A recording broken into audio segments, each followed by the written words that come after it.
Okay, so I wanted to touch on this because it's something that came to me about a week ago. Maybe it was a couple of weeks ago. And it came up in conversation last night. I was like, okay, this is something. Okay, so what was said? Last night at dinner, somebody made a comment like, how long do you think it's going to be before we are out of this Iran war, foreign control type thing? And I just basically said, I don't see anytime soon. I don't see anytime soon. I mean, until they're ready for the truth or until they tell the truth, we're gonna be in this. The whole reason why we're in this is because there's a lot of truth and there's a lot of blackmail, and that's the extent of it. And so as soon as we pull back out of the Iran war, the floodgates open, whether it's the Epstein files, Charlie Kirk, JFK, all these different things, okay? And so because they don't want that out there, because it's going to expose a lot of people, that's why we're where we're at. That's why you have so many people doubling down for this.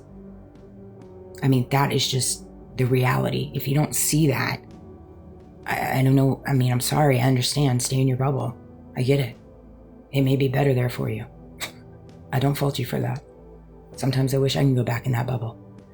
And so that's just the truth. So you can just see that. Trump's, I don't even know. Anyways, so that came up in conversation, and you could feel the tensions a little bit, and it went a little bit further, but it slowly changed their terror. We didn't keep on it very long. But I was talking to my girlfriend, because she's like, you voted for Trump. I was like, yeah, I did vote for Trump. I was so hopeful. I'd already been through so much systematic abuse come last November. I thought he was my ticket. Based off what he was running on.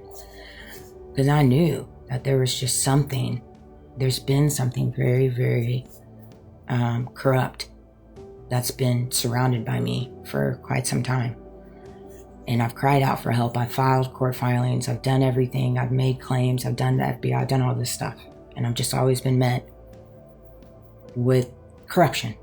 And so anyways, I did vote for him, but I was telling her, there was this, it was shortly after he was elected, and he was in the Oval Office, and he was making a speech, and he was discussing Doge, and I think Elon was there with him, and he made a comment that stuck with me. In that mere moment when he made it, something did not sit well with me, and I didn't really feed much into it, because again, I run on hope. I run on knowing who my God is, and I run on knowing that everything is in divine timing. But do I recognize that I have a very strong keen for intuition and discernment? Absolutely. And a lot of these times when these things poke out to me, there's a reason. And if it's supposed to surface later on down the road, it does. So that's it. He had made a comment about how Doge was going to go in and do all this cleaning up of the corruption. And however, there were certain classified investigations that were still going to partake, that would still be handled accordingly. His verbiage wasn't exactly like that, but it was something along those lines. And I hands down know that it was said. You can go back and listen to it, because I specifically remember. And something at that mere moment when he said that, and I could feel it in his body language and the way that he articulated it, I was like, oh, okay. And then fast forward now to May and seeing where we're at. For me personally, I could see where some of those classified internal investigations that are partaking are being handled accordingly. And so take that for what you will, but it came up in conversation again last night, and I had just thought about that a couple weeks ago. It popped in my head out of nowhere, and I was like, wow, I did really feel something at that mere moment. It's a shame, you know? Information and control, not being given full instructions, key details withheld, being blamed for outcomes you weren't equipped for. Golly, I can't stand that. When you get blamed for something that you're not even equipped for because you haven't been trained properly, or the resources aren't quite up to par. Not to mention the support and the encouragement there is really unique. And so it's one of those things. All these things play a factor to run a business, big or small or whatever. These are all really important things if you want to run it accordingly and with profit, you know, with a semi-good morality too. So often enough, I think these businesses get lost in their way about, you know, just the morality within the company. Passive-aggressive behavior, backhanded compliments or comments, tone shifts instead of direct communication, jokes that carry negative meaning. I can't stand that. I really can't. That is just something that gets... I've been so surrounded by that. To be the butt of a joke. Or backhanded jokes. Jokes that carry negative meaning. It's like they're meant to be a joke. They play it off as a joke, but it's totally intentionally of being a jab towards you. You know that without a doubt.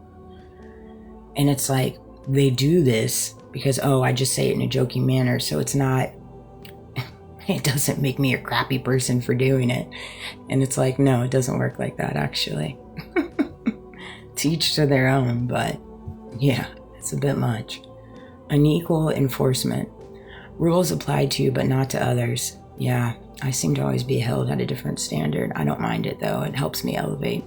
Others make some same mistakes, no consequences. You're held to a different standard, absolutely. But a lot of the times when you elevate and you hold people accountable and you make them look at the mirror because they're not elevating, or the standard you walk in is not a standard they're walking in, yeah, they're going to throw stones. They're going to throw difficulties. They're going to throw everything they got at you. They are indeed. Just be prepared for it. It's a part of the walk. It really is. It's not designed to tear you down. It's designed to elevate you. So take it in stride. Take it on the chin. And move in truth. Move in holding yourself accountable. Give it your all. Give it your all. That's all you can do, is give it your all. If you know you're giving it your all, that in itself should empower you. Workplace pressure tactics, unrealistic expectations, sudden workload increases, pressure tied to pay, incentives, and statutes. Reputation undermining, subliminal comments about your reliability, others forming opinions without direct issues. Man, I can't stand that. It's like, you hadn't even had a conversation with me. How do you have an opinion? Your credibility is slowly questioned. And I guess you can have opinion off my videos, but all my videos are pertaining to me and my truth and my walk and my experiences. So again, you're forming an opinion based off. So many people have formed an opinion on one side. He said, she said, without coming and talking to me. That's just the brass grass of it. That's how the telephone works. By the time you say something, it goes to next person, next person, next person. By the time it gets to the end person, it's a completely different story. Cluster behavior. What makes it feel like systematic abuse? Everyone is aligned against you. Things are happening across different areas, work, communication, etc. Patterns on repeat. In many cases, it's actually poor leadership, weak systems, toxic culture, and miscommunication stacking over time. Yep. Feel coordinated, impact multiple areas of your life, create pressure and confusion. That's what it's designed for, but what you need to learn is to carry clarity over confusion and conclusion, document everything really, instability over reaction. They're just looking for a reaction from you, so don't give it to them. Don't give it to them. Move with no reaction. That's what I've learned to do. It's just like, oh, okay. Another day at the office, another day at the outings, another day in my community, another day in this world, the upside down world.